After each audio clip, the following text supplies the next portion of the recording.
Hey guys, welcome back and happy Monday. All right, guys. Well, Monday is a great day because not only do we have hot, messy topics tonight, we have Let's Whine About It. So that's for our members only. It'll be at 7 p.m. Eastern, 4 p.m. Pacific. Hot, messy topics is at 12 p.m. Eastern, 9 a.m. Pacific.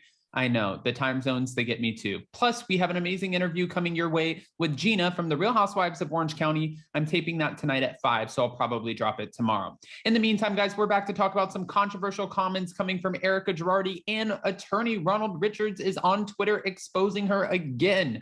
So there's a lot to break down. But before we jump in, if you guys haven't already, go ahead, smash that like button. If you're not subscribed, get subscribed. Don't forget to hit that notification bell. And with that, let's jump right in. It's time for all your binge-worthy pop culture news. Welcome to Up and Adam. All right, guys, so it's no secret that we all watched this past week's Real Housewives of Beverly Hills episode and we were cringing. Now, Erika Girardi has had a few moments where she's mixing her pills and her cocktails, and it's probably a recipe for disaster. And we know that she went after Garcelle's son, and now it seems like Crystal is sort of a target. I don't know if she meant to target Crystal, but some would say that this even feels like a way for her to get the attention off of her and her legal stuff, and it's kind of like focusing on her bad behavior. It's like, look over here while I'm doing this over here, if you guys get what I'm saying. Now, this past week's episode, Crystal Kung Minkoff opened up again about her eating disorder and the struggles that she's faced throughout this journey.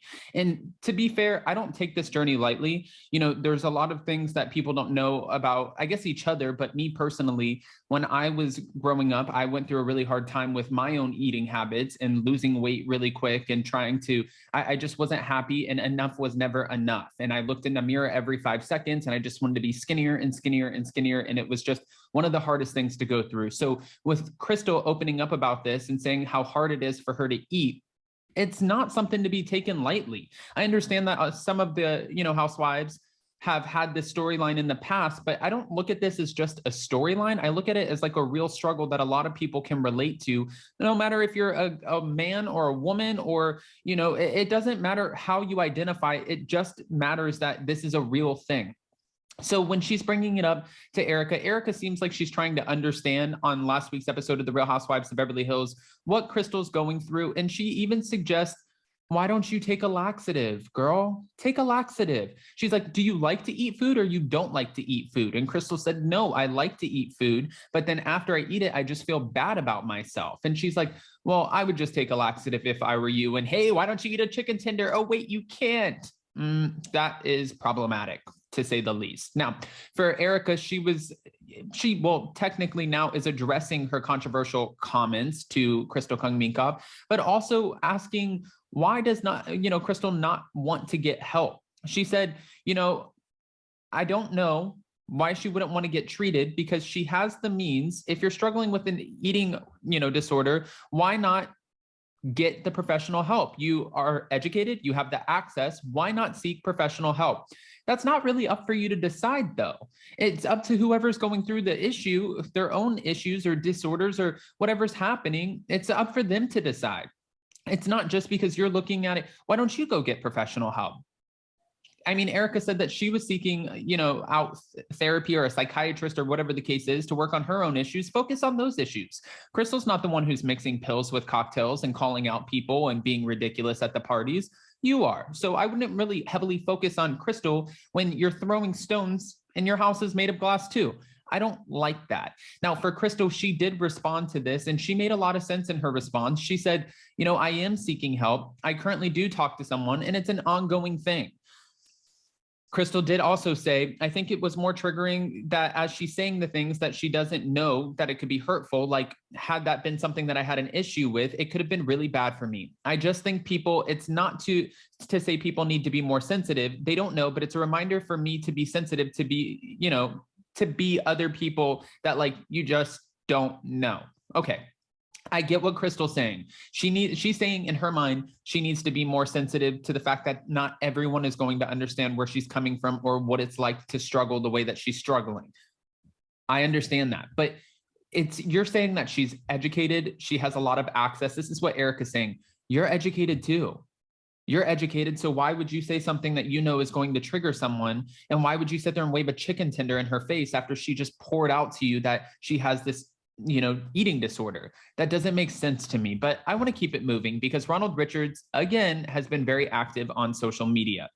Ronald Richards went on to say, because there was a clip that came out and Erika's talking about in the clip how she might as well just stay married because really, at the end of the day, if she gets a divorce, she'll have to pay Tom alimony.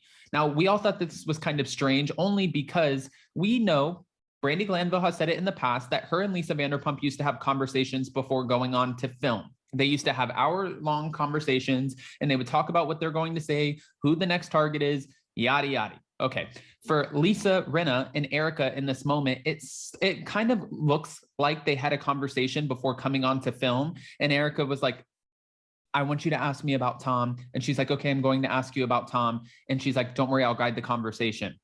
She said that Tom got wind that she was sick from the C word, which we can't say due to the algorithm right here on YouTube. But she said that Tom got wind, so he's been reaching out to her a lot. How would he have found out about that? If you weren't talking to him, how would he have known that you were sick? That part I just don't understand. And then the alimony situation. Okay, Ronald Richards said this looks like production rushed to now release new footage after we revealed that Tom was calling us and others. Erika now admits that Tom calls her too. It makes no sense that she is concerned about alimony. Erika Jane is concerned about revealing her sources of income. Now, we've heard that we might actually find out who's been funding her legal bills. If it's not her, which it could be her, but it seems like some of the attorneys don't believe that it would be. And if that comes out, I'm just curious to see whose name's going to be on that docket. And then he also wrote, breaking, records reveal EJ Global's bank prepared records for a federal grand jury subpoena in February of 2021. EJ Global is owned by Erika Girardi. He also added, Erika Girardi continues to attempt to use her social media and PR legal team to distort the truth and hide documents from the public. We will keep exposing the false narrative both on and off the field. See corporate documents showing that she owns EJ Global LLC and ran it, not Tom. All caps, facts. Ugh. All right. So I think what he's getting at here is, for the longest time, we were being told that Erika had nothing to do with her company. But then in interviews, Erika was saying that she was signing the tax return. So it's like, which one is it? And now Ronald Richards is seemingly exposing the fact that it was Erika the whole time who owned the company and ran the company. I want to hear what your guys' thoughts are about this, because it's one thing after another always being slung Erika's way. And now it's the controversial laxative comment. Why don't you take a laxative to a woman who has an eating disorder, which is very tone deaf? But then also Ronald Richards exposing that not only did she own her company, she ran her company. I know you guys have some unfiltered opinions, so go ahead, comment below. And before you go, don't forget to smash that like button. If you're not subscribed, get subscribed. Don't forget to hit that notification bell. And tonight, 7 p.m. Eastern, we're doing Let's Whine About It.